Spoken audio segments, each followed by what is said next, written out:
Las Vegas, late 1969. The Strip pulsed with neon and noise, and inside the International Hotel, Elvis Presley had just finished another sold-out show. The crowd saw a man reborn after his legendary '68 comeback special, confident, untouchable, draped in spotlight. But when the curtain fell, the applause faded, and the entourage drifted away, Elvis carried something the audience never saw. Loneliness, doubt, the quiet fear that no amount of fame could silence. That night, instead of returning straight to his suite, he wandered into a jewelry store, still wearing the sweat of the stage. The staff froze, then rushed forward, eyes shining. What would the king of rock and roll buy? They placed before him their crown jewel, a diamond-studded watch worth more than most homes. Elvis studied it in silence, his reflection flickering in the glass.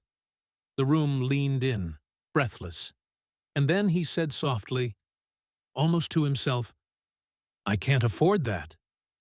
The words cracked the air. Clerks exchanged panicked looks. Customers turned their heads. Elvis Presley, richest entertainer in Las Vegas, claiming he couldn't afford a watch? Was it a joke? A riddle? Or something far more revealing about the man behind the myth? And in that uneasy pause, a story began that no one present would ever forget. Let us know where you're watching from. And we hope you enjoy the story. Las Vegas, at the close of the 1960s, was a place that thrived on excess. Neon burned through the desert night, stretching itself into the sky like fire meant to outshine the stars. Each casino fought for attention, lights blinking, music pulsing, women in feathered costumes parading across the sidewalks. Money clinked in every corner. Dice rolled, cards flipped, champagne corks cracked. For tourists, it was a fever dream of glamour, the promise of a night where anything could be bought or won. For locals, it was a machine that never stopped swallowing people whole. At the heart of this was Elvis Presley. His face glowed from billboards, his name spelled out in giant bulbs above showrooms. Crowds gathered every night outside the International Hotel, pressing against barriers, waiting just to see him step through the lobby. To them, he was the embodiment of wealth, fame, and untouchable stardom. The polished cars, the diamond-studded jumpsuits, the entourage, it was easy to believe the man had everything. And in public, he played that role flawlessly. The confident stride, the grin that could quiet a screaming crowd, the air of someone who lived above ordinary concerns. But when the lights dimmed and the noise faded, Elvis was left alone with himself. Behind the curtain of applause, he carried a private unease. No matter how many records he sold or how many headlines declared him the king, there remained in him a boy from Tupelo, Mississippi, a boy who had known hunger, second-hand clothes, and the quiet desperation of parents counting pennies at the kitchen table. That memory followed him even into the lavish casinos. He would pass velvet ropes and chandeliers worth more than the houses of his childhood neighbors. Yet the sight of a cheap wristwatch in a glass case could bring back the ache of his mother's sighs when she told him they couldn't afford even simple luxuries. As a child, he had once pressed his face to the window of a small-town store, staring at a modest watch, wishing he could wear something that would make him feel like he mattered. His mother had promised, one day, they would save enough. She never managed to. For years, time itself had felt like a reminder of what they lacked. Now, in Las Vegas, the irony was suffocating. Everyone assumed he owned closets full of Rolexes and gold-plated accessories. Yet Elvis rarely wore a watch. It was not because he couldn't afford one. It was because the thought of time strapped to his wrist brought back the image of his parents stretching every dollar until it tore. His fame hadn't erased that boy. It had only made the contrast sharper. On this particular evening, after rehearsals, he slipped away with a couple of close aides. The city buzzed outside, but he directed the driver not toward the casino floors or private lounges, but toward a jewelry shop tucked into one of the grand hotels. He wanted to look at watches, not because he needed one, he hadn't worn one in years, but because something in him was restless. The moment he stepped inside, the atmosphere shifted. Shoppers froze mid-step, whispers flitted through the air. A manager hurried forward, bowing slightly, his voice nervous but eager. "Mr. Presley, what an honor! Please, let us show you our finest collection." Glass cases were unlocked, trays laid out, diamonds sparkling under the lights. To the sales staff, the night had suddenly become a chance for spectacle. If Elvis Presley bought a watch here, it would be retold for years. They expected extravagance, the kind of purchase that matched the legend. Their hands hovered over the most expensive pieces, gold-encrusted, diamond-rimmed, the kind designed not to tell time but to prove wealth. Elvis studied the displays, his face unreadable. Outwardly, he gave a polite smile, but inside he felt a strange tension. He could almost hear his mother's voice again, soft and tired, counting coins at the table. The shop smelled of polished wood and expensive perfume, but in his mind, he was back in the red dirt of Mississippi, where a boy had dreamed of nothing more than a plain watch to make him feel equal to the other kids. The manager began to describe features, imported movements, flawless stones, cases worth thousands. Elvis nodded but did not look closely. His thoughts were elsewhere. Finally, he broke the silence with a remark that made the staff exchange startled glances. "You know," he said with a half-smile, "I've never really kept up with time. It always runs ahead of me anyway." The line drew nervous laughter from the clerks, but there was a weight beneath his words. He wasn't here to buy something that would prove how rich he was. He wasn't even here for himself. He thought of someone else, someone who might carry a watch, not as jewelry, but as a reminder of being cared for. When he asked to see the cheapest watch in the store, the entire room paused. The staff exchanged looks, unsure if they had heard correctly. A man who could have bought the entire collection had just asked for the lowest-priced item. One clerk hesitated, then stammered, "Sir, perhaps you would prefer something more suitable?" Elvis shook his head gently. His eyes had already wandered, not to the glittering rows of diamonds, but to the far end of the store, where a family had just stepped inside. A boy no older than 8 pressed his nose to the glass, staring at the sparkling watches as though they were treasures from another world. Elvis knew that look. He had worn it himself decades ago in Tupelo. The room still buzzed with expectation. To the onlookers, Elvis Presley was about to make a purchase. They waited for him to act like the star they believed him to be. But inside, Elvis felt the pull of that old boyhood longing, the sense that sometimes the smallest, plainest things carried the most weight. And so, standing in the middle of a luxury store under the bright lights of Las Vegas, Elvis Presley quietly prepared to overturn every assumption in the room. The request hung in the air like a dropped note in an orchestra pit. Elvis Presley, the man whose earnings dwarfed most of the city's casino jackpots, had just asked for the cheapest watch in the store. The clerks froze, caught between disbelief and nervous amusement. A couple of customers nearby, who had stopped browsing once they realized who had entered, leaned closer, eager to catch every word. The manager tried to regain control of the scene. With a polished smile, he waved a hand toward a display of gold watches. "Mr. Presley, perhaps you might prefer to start here. These are our best sellers. Swiss movement, handcrafted detail. Nothing but the finest craftsmanship for a gentleman of your stature." His words were careful, but beneath them was a faint edge of condescension. The thought of Elvis Presley walking out with something cheap seemed impossible to him.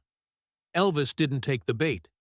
He leaned casually on the glass counter, his fingers tapping lightly against the surface, the rhythm echoing faintly through the hushed room. "You know," he said, his voice soft but carrying, "sometimes I don't even know what time it is. Life moves faster than any of these watches can keep up with." The remark drew laughter from a cluster of customers by the entrance. They weren't sure if it was a joke or something more serious, but it disarmed the tension for a moment. Elvis had that ability to slip in a line that sounded playful, yet left people wondering if he meant more than he said. The clerks exchanged uncertain glances. If this was a performance, it wasn't one they had rehearsed for. They doubled down, pulling out trays of watches encrusted with diamonds, straps made of rare leathers, dials so ornate they looked more like jewelry than instruments of time. "This one here, sir, is a limited edition. Only 5 exist in the world. And this piece, solid gold casing, sapphire crystal face, over $20,000. A treasure fit for a king." The word king landed awkwardly. Elvis's expression flickered, half amusement, half fatigue. He had heard that title so often it had lost meaning. He wasn't here to prove he was royalty. As the clerks continued their rehearsed pitch, the store began to feel like a stage. Every gesture, every glance, carried more weight because of who stood in the center. Customers stopped pretending to browse. They leaned on displays, whispering to one another, eyes darting between Elvis and the staff. Even the air felt heavy with anticipation, as though everyone expected a grand gesture worthy of headlines. The tension sharpened when a family entered quietly, trying not to draw attention. A mother held the hand of a boy whose eyes widened the moment he spotted Elvis. The child froze, his mouth parting in silent awe. For him, this wasn't a star on a billboard or a record sleeve. It was a living miracle standing only a few feet away. His gaze flickered from Elvis's face to the glittering watches in the cases, unable to decide which was more dazzling. Elvis noticed. He always did. Fame had taught him how to read a room in an instant.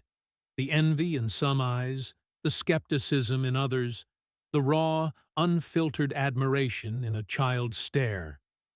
For a moment, his focus left the salesman and settled on the boy pressed against the glass. The manager, misreading the pause, slid another tray across the counter, the diamonds throwing sparks under the lights. "Now this one, sir, is perfect for the stage. It catches the light beautifully. Everyone in the audience would see it shine." He smiled, certain this was the watch Elvis would choose. But Elvis only shook his head, slowly, as though the glitter hurt his eyes. He pointed instead toward a corner case, where plain, functional watches sat unnoticed. "Show me the simplest one you've got." Something a man could wear to work. Nothing fancy. The staff hesitated. A couple of customers stifled gasps. One whispered, "Did he just say the cheapest?" The words rippled through the crowd, disbelief spreading like wildfire. The clerk who had been hovering closest to Elvis shifted uncomfortably. "Mr. Presley," he said carefully, "I'm sure you don't mean that. These pieces are much more appropriate. The others are, well, they're ordinary." "Ordinary's fine," Elvis replied, his voice carrying a gentle firmness that made the clerk falter. He wasn't joking. The crowd leaned closer, waiting to see what would happen next. It was as if the walls of the store were closing in, the chandeliers dimming, the entire room narrowing to this strange standoff. The world's biggest star insisting on seeing something common. and the people paid to sell extravagance refusing to believe him. Elvis's eyes flicked back to the boy, who was still staring, wide-eyed, at the watches. That look, half yearning, half wonder, was more familiar to Elvis than any gold case or diamond face. It was the look he had once carried himself, the look of a child who wanted something so badly it ached, yet knew it might always be out of reach. In that moment, Elvis knew exactly what he was going to do. The room was still buzzing with disbelief, the clerks trying to push luxury onto him, the customers whispering about how much money he would spend. But Elvis had already chosen his path, one that would turn the scene on its head. The tension in the store had reached a breaking point. What came next would silence every voice in the room. The silence that followed his request was almost theatrical. The clerks, caught off guard, glanced at one another as though searching for confirmation.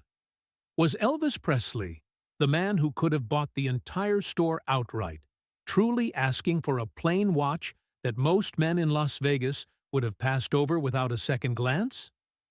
Finally, a junior clerk, nervous but eager to please, unlocked the far case and brought out a modest wristwatch. Its face was simple, its strap a plain strip of brown leather. No glittering stones, no gold inlay, just a device that told the hour with quiet efficiency. The manager looked visibly uncomfortable as it was placed before the singer, as though such an item might tarnish the store's reputation. Elvis lifted the watch carefully, turning it in his hands. The light caught on the glass, but there was nothing remarkable about it. And yet, the longer he studied it, the more the store seemed to fade around him. His eyes softened, as if the tiny object had unlocked a door to a memory too long kept shut. For a moment, he said nothing.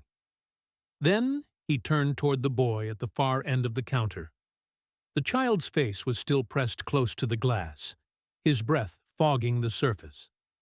Elvis walked over, the modest watch still in his hand. The boy's parents straightened immediately, unsure whether to step forward or pull their son back, caught between awe and embarrassment. Elvis crouched slightly so his eyes met the boy's. "You like watches, son?" he asked, his voice low and warm. The boy nodded quickly, too stunned to speak. "Well, this one here," Elvis continued, holding up the plain timepiece, "is special. It doesn't shine the brightest, but it keeps you steady. Reminds you that every hour means something." Without another word, he pressed the watch gently into the boy's small hands. The parents gasped softly, their expressions a mixture of gratitude and disbelief. They started to protest. "We couldn't possibly accept, Mr. Presley." But Elvis cut them off with a reassuring smile. "It's not about cost. It's about meaning. A thing like this can remind you to hold on to every minute. That's more valuable than any diamond." The store had gone utterly still. Customers who had been waiting for the grand spectacle of the king buying a mountain of gold now witnessed something entirely different. A small, humble gesture that felt larger than anything money could buy. But Elvis wasn't finished. Straightening, he turned back to the counter where the trays of glittering watches still lay. The clerks stiffened, preparing to hear more requests for cheap models, but Elvis surprised them again. He pointed directly at the most expensive display in the case. A row of watches so heavily adorned with gems they looked more like crowns than timepieces. "Now," he said evenly, "I'll take those." The words hit the staff like a jolt of electricity. The manager blinked. "All of them, sir?" "All of them," Elvis repeated. His tone left no space for doubt. The clerks scrambled to comply, their hands shaking slightly as they lifted each dazzling piece from its cushion. They expected him to wear them, to flaunt them as trophies. Instead, Elvis motioned toward the employees themselves. "Make sure each of you gets one. Every single person working in this store tonight. You deserve it." The staff froze, stunned into silence. A moment ago, they had been quietly mocking the idea of selling him something ordinary. Now, they were being handed luxuries they would never have afforded on their own. The crowd of onlookers erupted into murmurs. Some clapped softly, others simply stared, unable to reconcile what they had just seen.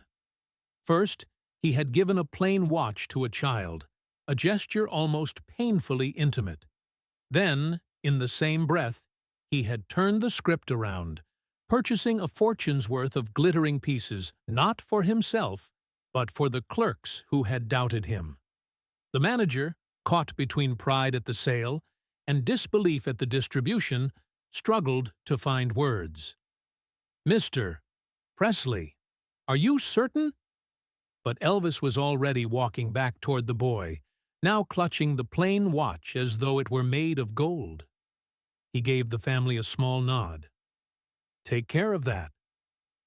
One day, you'll understand it's not the shine that counts.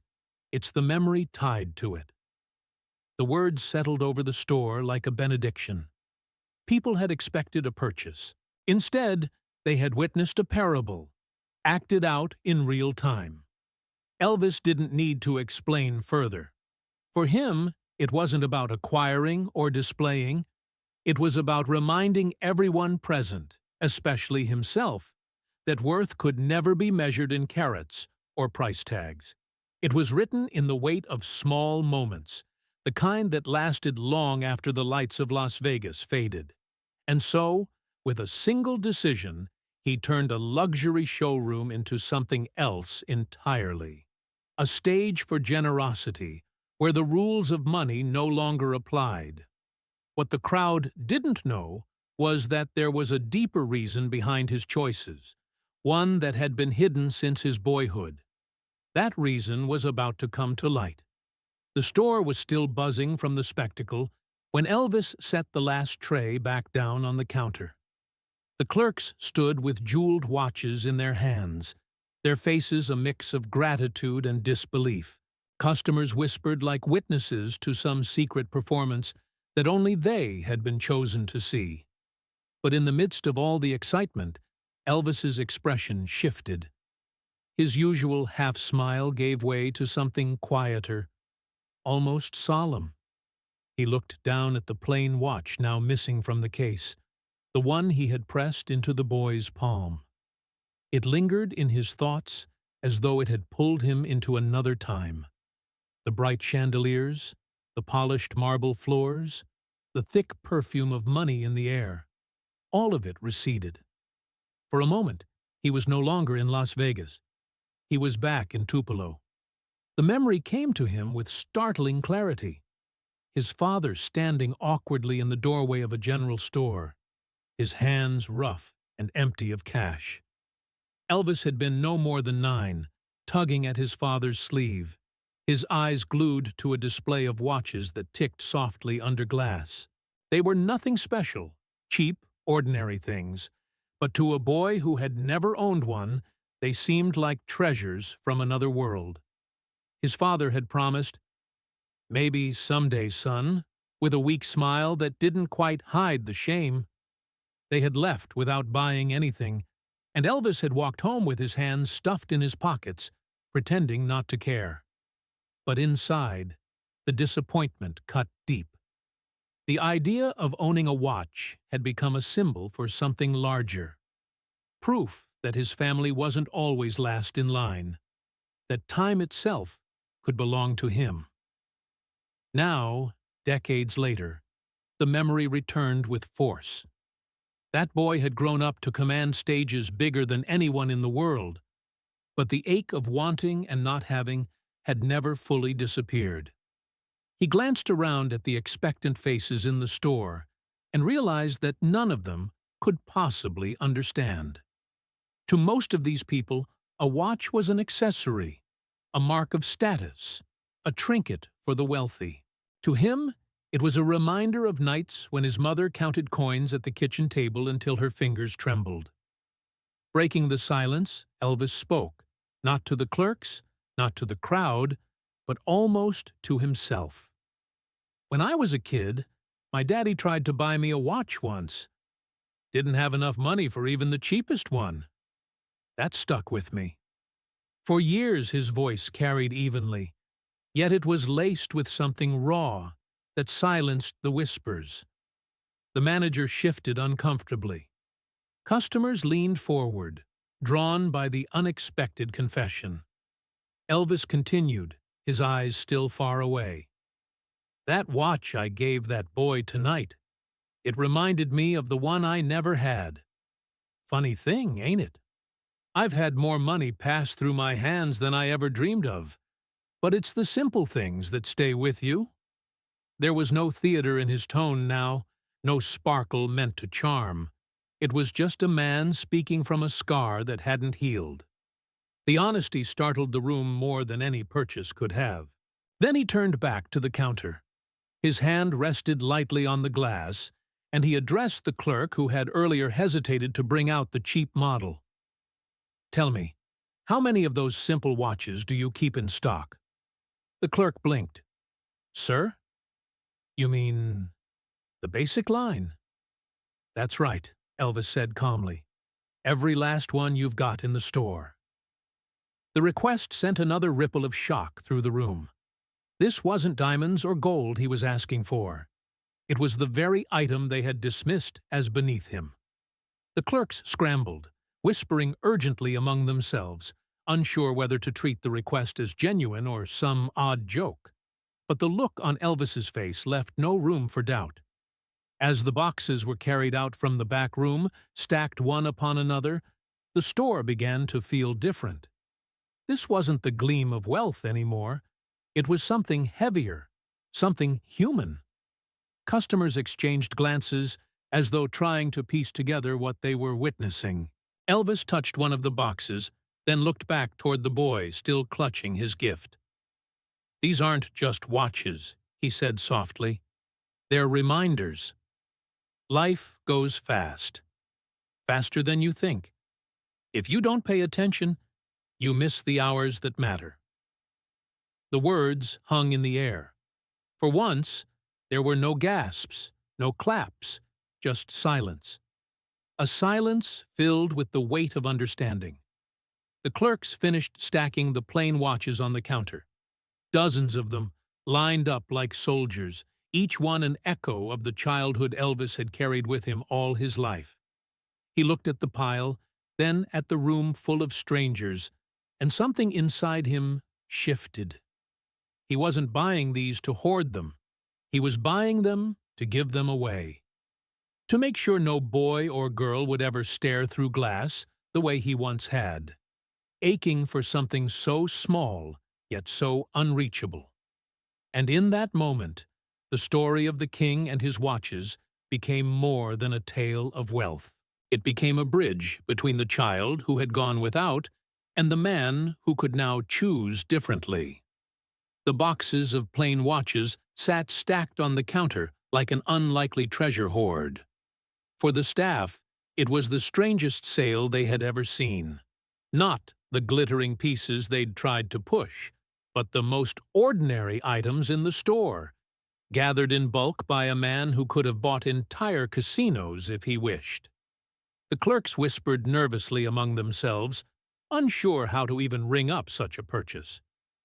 Elvis glanced at the pile and then turned to the customers still lingering nearby. His gaze moved deliberately from face to face, as though he were choosing not who could afford such things, but who needed them most. Then, without any fanfare, he picked up one of the boxes, crossed the room, and placed it gently into the hands of a middle-aged man in a work shirt. "Take it," Elvis said simply. "A reminder that every hour matters." The man's jaw dropped. He stammered something. Thanks, disbelief, a half-formed protest, but Elvis was already moving on, picking up another box and handing it to a woman standing by the entrance with a shopping bag pressed against her chest. She looked stunned, then broke into tears, clutching the small package as though it were worth a fortune. The room shifted. What had started as a tense, awkward sales pitch transformed into something else entirely. Elvis was no longer a customer. He was a giver, turning a luxury showroom into a place of unexpected generosity.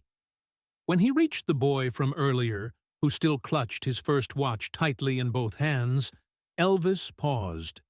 The child's eyes were shining now, brimming with something deeper than excitement.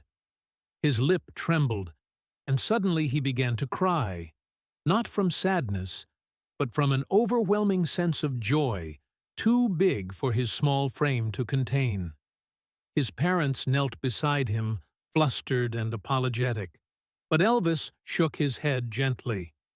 "Don't hush him," he said. "Let him feel it. Sometimes the things that hit you the hardest are the ones you remember the longest." The boy's sobs quieted into hiccups, and Elvis rested a hand lightly on his shoulder before moving on. The family would never forget that moment, though they might never fully explain why a plain watch carried such weight. Not everyone in the store shared the same awe. One of the senior salesmen, who had spent the last half hour trying to convince Elvis to buy the most expensive models, stood stiffly by the counter. His face betrayed his irritation. To him, this scene was chaos, watches worth a handful of dollars being given away for free, while the truly valuable pieces remained untouched. Every moment Elvis spent handing out those plain boxes felt like a lost opportunity for commission, for the prestige of closing a glittering sale. He muttered under his breath to the manager, "This isn't how business works. He's wasting time, wasting money." But the words died when he saw the expressions around the room. Customers who had come in expecting entertainment now wore faces lit with something else. Gratitude, awe, even reverence. The irritation of one man could not compete with the tide of emotions swelling in the room. Elvis seemed entirely unaware of the salesman's bitterness. Or perhaps he simply chose not to notice. He continued handing out the watches, each gesture deliberate, as though every recipient was a chosen participant in something larger. He didn't rush, didn't perform for applause. He spoke little, and when he did, his words were brief but heavy. "Keep this close. Make your hours count. Don't let time slip through your hands." It wasn't wealth he was distributing. It was meaning. The clerks who had earlier sneered at the idea of selling ordinary watches now looked at one another with a strange, unsettled admiration. Some of them still didn't understand, but others were beginning to see. This wasn't about transactions. It was about testimony. A murmur began to spread through the customers, people telling one another what had just happened, marveling at the strangeness of it. Some even clapped softly, as though they had witnessed not a purchase, but a performance of rare honesty. The sound of the applause was hesitant at first, but it grew, filling the room with a warmth that drowned out the clink of jewelry cases and the cold hum of fluorescent lights. The boy, still wiping his cheeks, looked up at his father and whispered, "Daddy, he gave me time." The words, simple and innocent, rippled through the people closest to him, carrying an impact far beyond what he could have known. Meanwhile, the irritated salesman folded his arms, his lips pressed into a thin line. He couldn't see what others saw. All he could measure was loss, the loss of profit, the loss of prestige. To him, the gesture was madness, but for everyone else in the store, it was revelation. And Elvis, moving with calm certainty, didn't need applause, didn't need approval. He wasn't interested in grandeur. He was building something else, moment by moment, gift by gift. The stage he stood on now wasn't lit with spotlights. It was lit with the glow of stunned faces, with the shimmer of tears, with the quiet gasps of people who understood that they were part of a story no one would ever forget.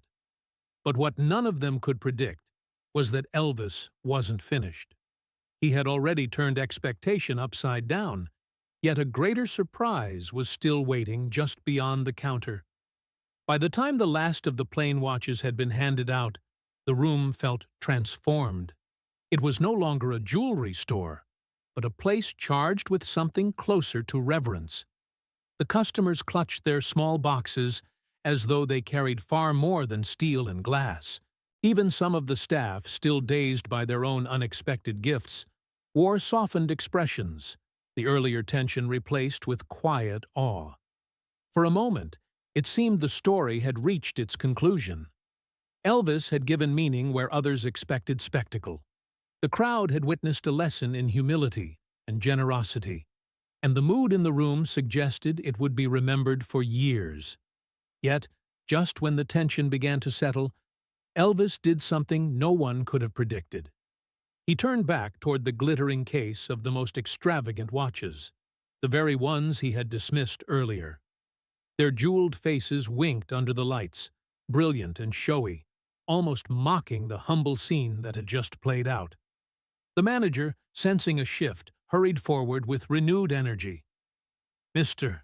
Presley, would you like to reconsider? These are—" Elvis raised a hand to silence him. His eyes were steady, his voice clear. "Wrap up every one of those, all the top shelf, every last one." The words dropped like a thunderclap. Gasps rippled through the store. Even the bitter salesman who had been sulking near the counter lifted his head in shock. Hadn't Presley just proven that he didn't need glitter? That meaning was found in the simplest things? Why, then, would he suddenly demand the most ostentatious pieces in the shop? The clerks scrambled, their hands fumbling as they retrieved the dazzling watches from their velvet cushions. Each was worth more than most people's yearly wages. Customers craned their necks, whispering furiously, trying to guess what he would do. Would he wear them? Flaunt them? Undo the message of everything he had just done? When the trays were set before him, Elvis didn't even touch them. Instead, he spoke quietly, almost matter-of-factly. "Send these to the Veterans Hospital here in town. I want every man in those wards to have one." The room went still. The words took a moment to register, as though everyone present had to replay them in their minds. "The Veterans Hospital, sir?" the manager asked cautiously, unsure he had heard correctly. "That's right," Elvis confirmed. "Those boys gave up more than time. They gave up years of their lives, some their bodies, some their peace of mind. The least I can do is make sure they've got something to remind them people haven't forgotten. No theatrics. No smile for effect. He simply said it as a fact. And in that simplicity lay a force that struck deeper than any performance could. The staff, stunned into silence, slowly began packing the jeweled watches into protective cases. Each movement seemed heavy with the knowledge that they were not boxing up merchandise for profit, but preparing gifts that would travel beyond these walls to men who had lived through unimaginable things. The customers murmured in disbelief, some covering their mouths with their hands. A few even had tears in their eyes. It was one thing to hand out inexpensive watches to strangers in a shop. It was another to send treasures to hospital wards full of men who had already paid the highest costs imaginable. In the corner, the boy who had received the plain watch clutched it tighter, his eyes darting from Elvis to the sparkling trays being sealed away. Even he seemed to understand that the contrast between his modest gift and the veteran's jeweled ones was intentional, not contradictory. Each carried its own meaning. One symbolized the quiet hours of ordinary life.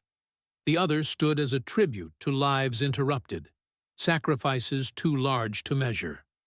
The irritated salesman, who had spent the entire evening fretting over profit margins, opened his mouth as though to object, but the words died before they left him. He looked around the store and realized he was alone in his resentment. Everyone else was caught in the undertow of something larger than business. Elvis stepped back from the counter, his presence filling the silence. "Make sure they're delivered personally," he instructed. "Not as a shipment, not as a line on an invoice. I want those men to see that someone thought of them, that someone remembered the manager." His earlier arrogance evaporated, nodded quickly, his voice trembling. "Of course, Mr. Presley, it will be done." And just like that, the mood in the room shifted again. What had begun as a scene of unexpected humility deepened into something greater, a double act of generosity that defied categories. First, he had lowered himself to the level of the simplest object in the store, proving that meaning lived in the ordinary. Then, without contradiction, he had lifted others by sending the most extravagant pieces to those least likely ever to step foot in a luxury shop. The crowd of customers and staff realized they were watching not a performance, but a revelation of character. Elvis wasn't playing at being humble, nor was he flaunting wealth. He was reshaping both into tools for compassion.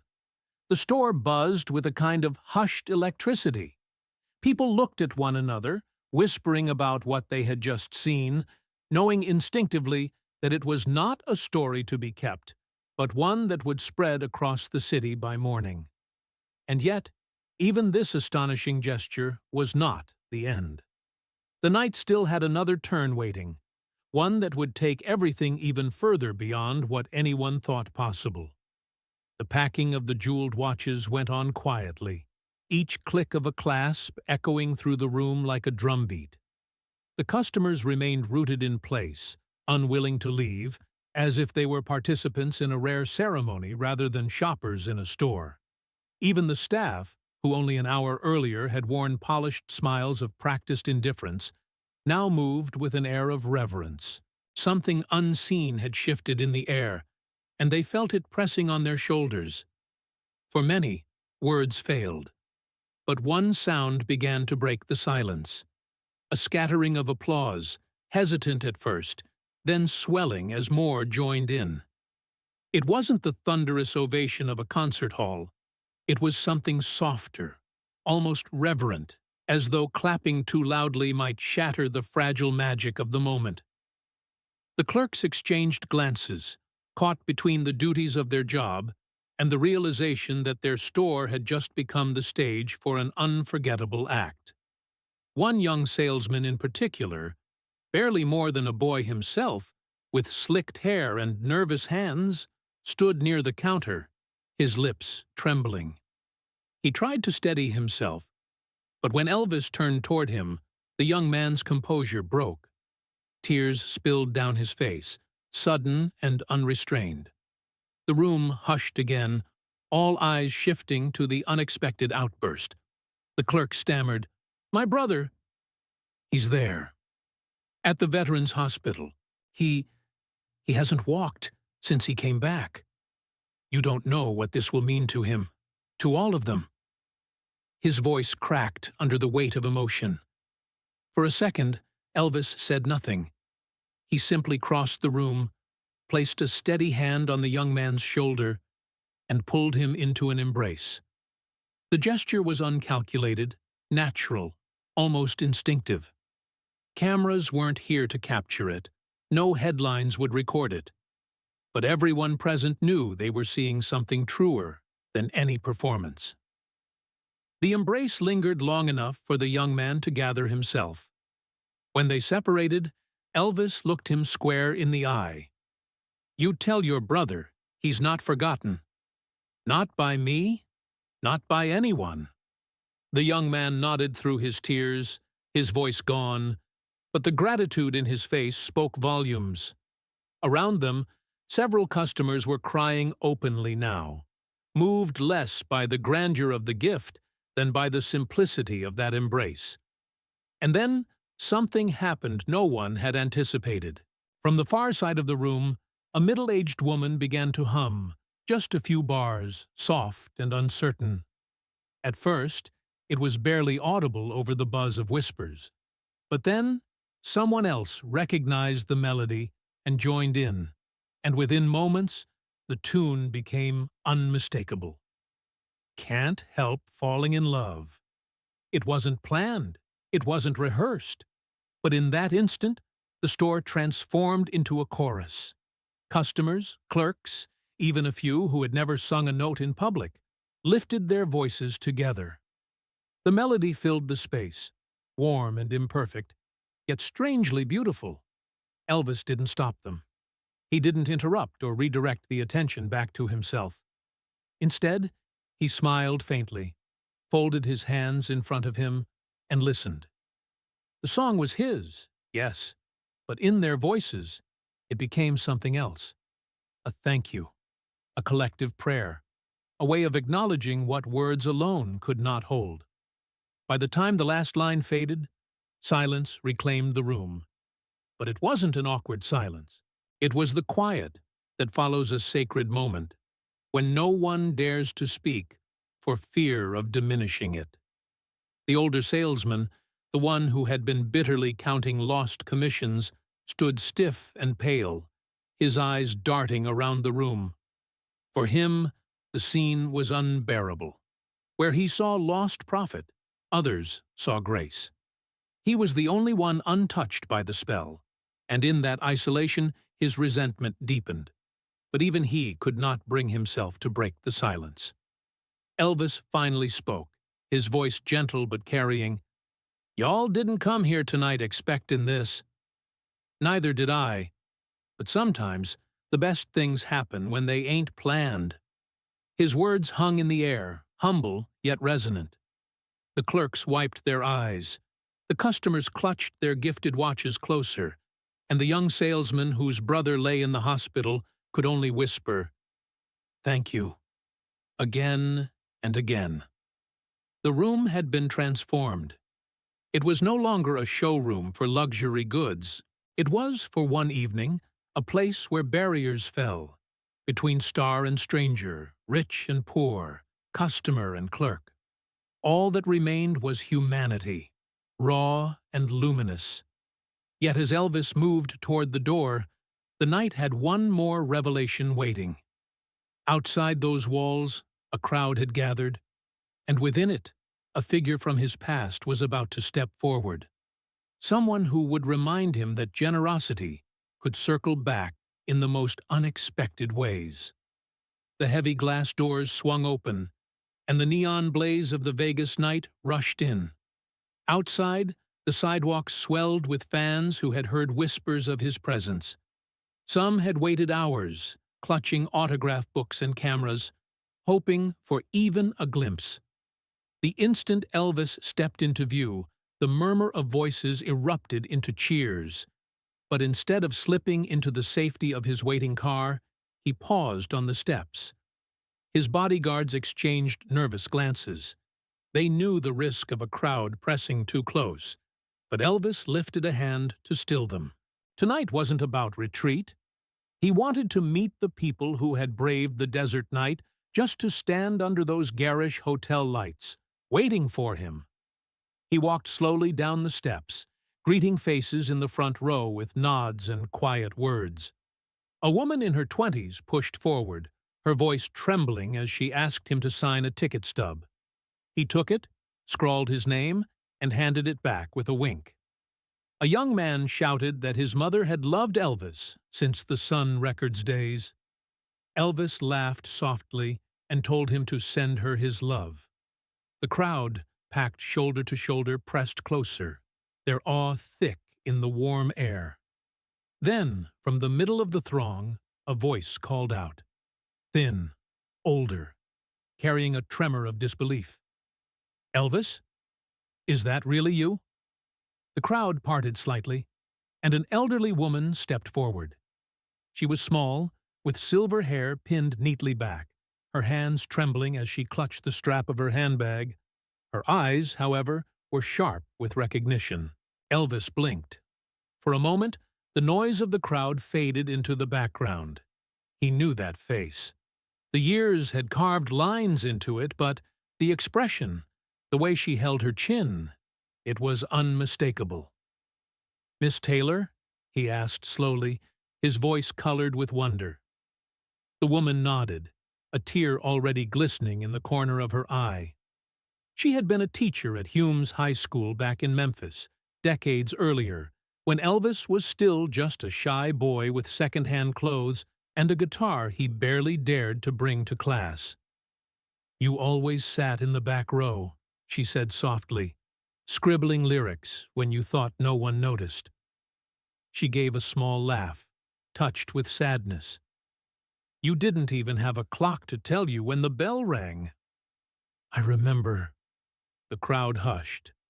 Strangers craned their necks, curious, sensing the weight of this unexpected reunion. Elvis stepped closer, lowering his voice so only she could hear, though the silence around them made every word carry. "I never forgot that, ma'am. Couldn't afford one back then. My mama used to say we'd save up for a watch one day. We never did." He turned his wrist upward. It was bare. No timepiece, not even a band. The realization struck the people around him like a spark. Inside the store, he had bought piles of watches, both simple and extravagant, to give away to others. Yet now, standing before them, he wore none himself. The teacher studied his empty wrist, then looked back at his face. "So after all this, you still don't have one for yourself?" she asked, not unkindly, but with the piercing honesty of someone who had known him before the world crowned him. Elvis gave a small, wry smile. "Guess I never saw the need. Time's been chasing me fast enough without a watch reminding me." The crowd gasped softly, some exchanging glances of astonishment. To them it was almost unthinkable. The richest entertainer in the city, in the world perhaps, had poured out money for strangers and veterans, but had chosen nothing for himself. The paradox was so striking, it felt like a parable unfolding before their eyes. The teacher reached out, resting her frail hand lightly on his arm. "You always were different, Elvis. I thought you were just a boy with big dreams. I never imagined." She trailed off, her voice breaking. Elvis squeezed her hand gently, then looked back at the crowd. Their eyes were fixed on him, not as a star, but as a man stripped of pretense, standing under the garish Vegas glow with an empty wrist and a full heart. The chants and cheers had quieted into reverent silence. Everyone understood, without needing to be told, that they were seeing something rare. A glimpse of the king, not as a performer, not as an icon, but as a man who had made giving his measure of wealth. A reporter, pushing through the throng, raised his notebook. He shouted the question that was on everyone's lips. "Mr. Presley, you've given away dozens of watches tonight. Why not keep one for yourself?" Elvis paused, the corners of his mouth lifting in the faintest smile. The answer would wait until the night's final act. But in that moment, the crowd already sensed the truth. He belonged not to possessions, but to the hours he gave away. And as the flashbulbs popped and the murmurs spread, it became clear that what had happened inside the store was only the beginning. Outside, in the open air of Las Vegas, the story had become legend before it was even finished. The street outside the store had become a sea of faces. Neon lights flickered overhead, painting the crowd in flashes of red, green, and gold. People craned their necks, pressed forward against the barricades, desperate to hold on to this moment a little longer. The desert wind carried the faint hum of casino music from across the strip, but here, outside this store, it felt as if the world had paused. Elvis stood a step above them all, framed in the glow of the hotel entrance. The plain black car that was to take him away idled at the curb, its headlights slicing through the dark. Security men hovered close, waiting for the signal to move. But Elvis didn't climb in. Not yet. His eyes swept the crowd, and for the briefest second, he looked almost shy, as though uncertain how to leave after what had unfolded. The reporter who had forced his way to the front raised his voice again, louder this time, his pen hovering above his notepad. "Mr. Presley, why didn't you buy a watch for yourself?" The question lingered in the night air. Dozens of faces turned toward Elvis, waiting. Some already guessed the answer, but they needed to hear it from his own lips. Elvis gave a small, almost mischievous grin, then lifted his bare wrist for all to see. "Because my time," he said slowly, deliberately, letting the words carry, "doesn't belong on my arm. It belongs in the songs, and in the people who listen to them."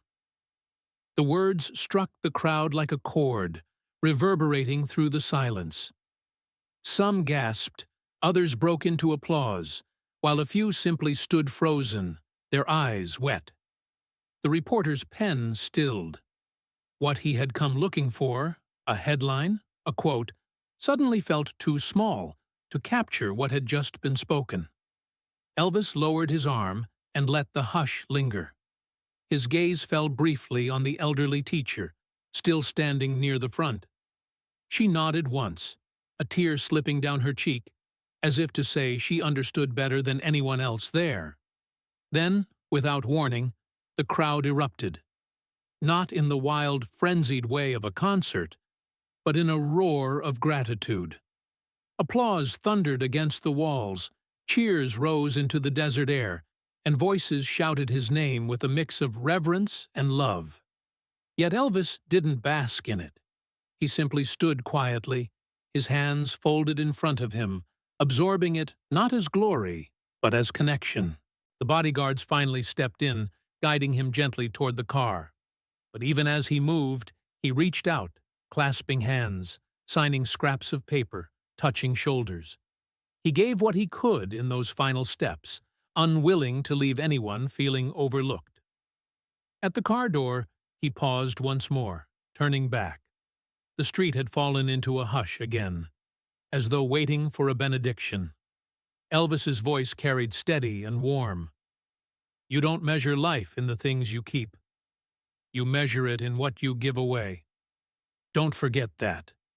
With that, he slid into the car. The door shut with a muffled thud. The engine revved, and the vehicle pulled slowly away, swallowed by the neon haze of the Strip. The crowd remained in place, staring after him, as though reluctant to let the night end. For a long time, no one moved. Inside the store, clerks whispered to one another, still dazed. Customers held their watches to their chests, as if they were sacred objects. And outside, strangers turned to strangers, repeating the words they had just heard, knowing instinctively they would retell this story for years to come. By the following morning, Las Vegas was buzzing with the tale. Bartenders, taxi drivers, and hotel clerks passed it along as if it were scripture. How Elvis Presley had walked into a jewelry store and bought nothing for himself, but everything for others. How he had given plain watches to ordinary people, and jeweled ones to forgotten veterans. How he had left with an empty wrist and a full heart. And as the story spread, it grew. Some said he had bought out the entire shop. Others swore the boy with the first watch had run through the streets shouting with joy. In every retelling, details shifted, but the essence remained. Elvis had turned a night of commerce into a lesson on generosity, and everyone who witnessed it had carried a piece of it away. Back in his suite, high above the Strip, Elvis sat quietly by the window, the neon lights blinking far below. He wasn't thinking about headlines, or about the money he had spent, or even about the watches themselves. He thought of the boy, clutching the plain leather strap as though it were gold. He thought of the clerk's brother in the hospital, who would soon hold a jeweled timepiece he never expected. He thought of his mother's tired hands counting coins, and how she might have smiled to see her son tonight. For a brief moment, He closed his eyes and listened, not to the noise of the casinos, not to the faint hum of the city, but to the silence inside him. And for the first time in a long while, that silence felt full, not empty. In the years that followed, the story of the Night of the Watches became one of those tales that refused to fade. Some swore it was exaggerated. Others insisted they had been there, had seen it with their own eyes. But whether told in whispers at casino bars or in family kitchens across the city, the story always ended the same way. Elvis Presley, the man everyone thought owned everything, showed the world that night that true wealth was measured not in possession, but in the giving of time.